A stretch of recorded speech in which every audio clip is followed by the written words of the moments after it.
Hi, welcome back or welcome to my channel. If you're new, my name is Laura, and today we are going to do the project panner tag started by Sarah Rose. I will link her up there and in the description box below. There have been a ton of people on YouTube that have done this tag, and honestly, I am so new to project panning, but I figured why not take a whack at it.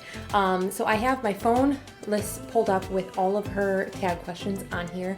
So I'm going to just be reading down this list. I will also have the tag questions listed in the description box below. So if you guys are creating any videos like this or want to do it on like Instagram or something, totally feel free. Just remember to give Sarah credit. So the first question is, how long have you been project panning? And really not that long. I stumbled upon like Sarah Rose's channel, Christina Chang's, and Jocelyn Claire and Rebecca Morgan's channels, all like within the same time frame back in like August of last year, 2019, and it kind of made me fall in love with the idea of project panning. And I initially started my panning Instagram. I think I started it in August of 2019, so I really haven't been project panning for very long. It's really just been like 8 months. Is that? Yeah, 8 months. So I'm very excited to just continue on this journey though of project panning and using up my makeup and having a lot smarter approach to consumerism and the makeup and beauty consumption that I do have. What made you decide to start panning? And what do you hope to get out of it? I kind of just touched on that in the last question, but I get so much joy out of my makeup, and I get so much joy out of buying makeup and experiencing new product. But something clicked inside of me where I knew that I couldn't just continue to just spend and get rid of or use up, or I guess not use up. Use up is essentially the point of project panning, but I would declutter and give product away or throw it out if it got too old, which is definitely not the point that I make when I purchase products. It's not to like, oh, I'll throw this out in like a year. It's fine. That's not the point. The point is to use the makeup. A lot of times I would buy product, it wouldn't work for me, and I would give it away, or really like the whole thing that drew me in was I wanted to buy a house.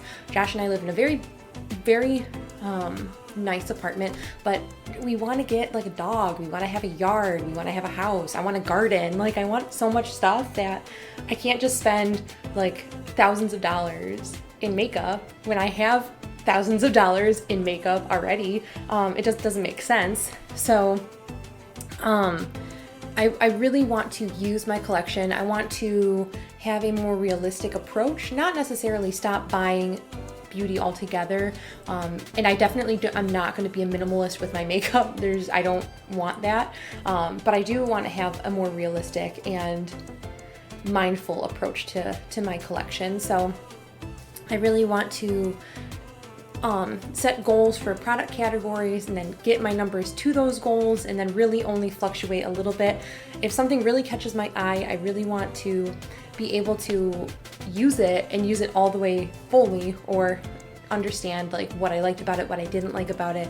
That way when I'm making purchases in the future, I can take that into consideration as well. The third question is, how do you like to structure your project pans? Short seasonal projects, your long rolling projects, or something else?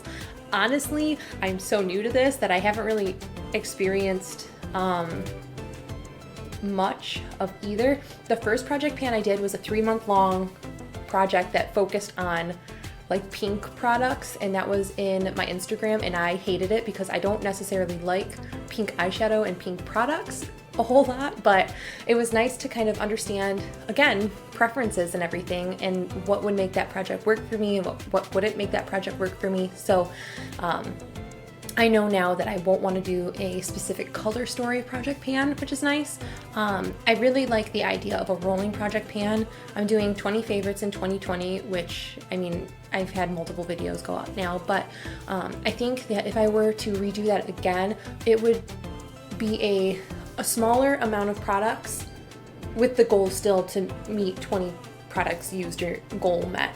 I think 20 products is very overwhelming. I'm like looking at the stack of makeup I brought in here, and like it's all Project Pan items, and it really hinders my ability to rotate through my collection. So I think long term I would do a year-long project, or some of these like roulette pan collabs, which are so much fun because it's just like totally random and you get to really challenge yourself with prompts, and I really like that. So I think a smaller year-long project with like smaller focused products with the other projects is like what I personally really love to do. I don't think I would do like a whole like giant slew of products again in 1 year. What are your favorite ways to track progress? Ooh. I think side-by-side pictures. That's my favorite way. I look back at like my first or second like 20 favorites in 2020, and seeing like products go down in like the pans either expand or like the product itself either go down. That is so motivating to me. What products have been the easiest for me to pan? Ooh, eyeshadows I think are probably my easier. Oh, however, lip gloss, apparently I've been flying through it. I went from never liking lip gloss like ever to like I've used 4 up in the past 3 months. They've been partially used, but I've still used 4 of them up, which is like insane to me. Otherwise they would just be living in my collection without me using them. I can blow through some highlight because I like a very glowy complexion. Hardest products for me to go through. I'm like looking and trying to pinpoint. I think the hardest product for me to like set my mind to and go through is going to be either blush, for obvious reasons. However, I think it depends on your heavy-handedness for that. But like brow gels and lipsticks, I think that those two are probably the things that are going to take the longest. I haven't really used up either yet. I swear I've been working on my brow gel for 2 years at this point, and it's like never dying. And then lipsticks, all of the lipsticks that I've had so far have been minis, and then I just rolled a full size into my most recent update, and I think that that's just going to take a long time. I think that one, I have fairly small lips, so it's going to just take a while because the size, and then just the way that I use them. It'll take me a little longer. Are there any types of products that you rarely or never put in a project pan? No.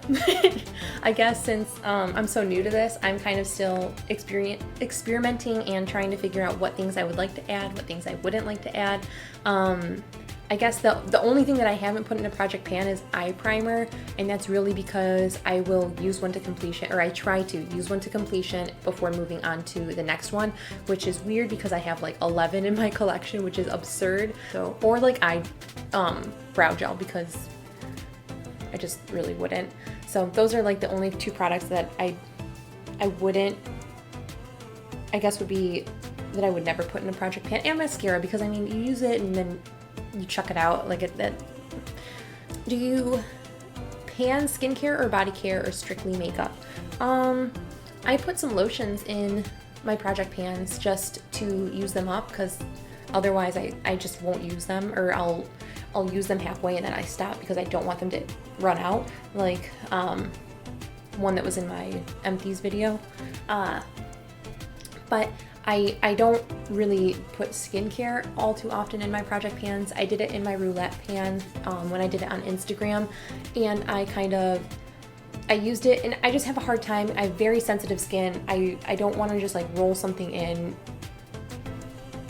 that's new to use it if it reacts weird with my skin. So I don't really want to put skincare all too often. Maybe like a peel off mask, because I have a really hard time with those, but for the most part, no, I don't really feel like putting skincare in my project pans. I like have a niche of products that I like, and then like don't really venture out from that. What is my number 1 advice for a successful project pan? Put products, give yourself some gimme products. Don't just make it all challenging the entire time, or else you are gonna get burnt out. Give yourself a gimme product. Like if something's on the last leg, like you have like this much of a setting spray that's that big, put that in there just to use it up. Give yourself that like achievement feeling of like you accomplished that, and then you can take on all the rest. Give yourself some goals that are easy to attain. Give yourself some goals that are harder to attain that would take maybe a longer period of time. Give yourself some gimme products. Don't make it so challenging the entire time. Just don't burn yourself out. And how has panning affected your makeup purchasing habits? If so, how?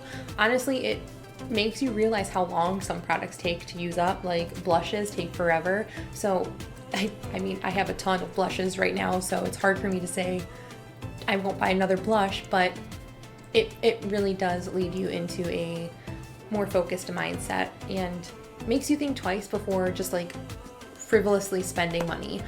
That's really it. Thank you so much for watching. Again, I will have Sarah's video linked down below, and I will see you in my next video. Bye!